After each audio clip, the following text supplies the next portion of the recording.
How to enable pop-ups in Google Chrome. So to start, we'll have to open our browser, and then in here we'll have to go in the top right corner of the screen and then tap on these three dots. After that, we'll have to tap on settings, and then under settings, we'll have to go on this privacy and security.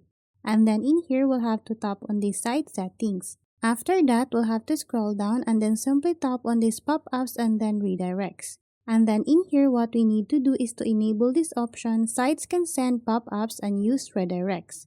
After that, you will have to check these settings, not allowed to send pop-ups and use redirects. If you see any site here, all you need to do is to tap on the remove option. Same process with this option, allowed to send pop-ups and use redirect. So that's how easy we can enable pop-ups in Google Chrome. Thanks for watching, and if you find this video helpful, please don't forget to subscribe, hit the like button, and then the notification bell so you won't miss any of our future videos. See you on the next one.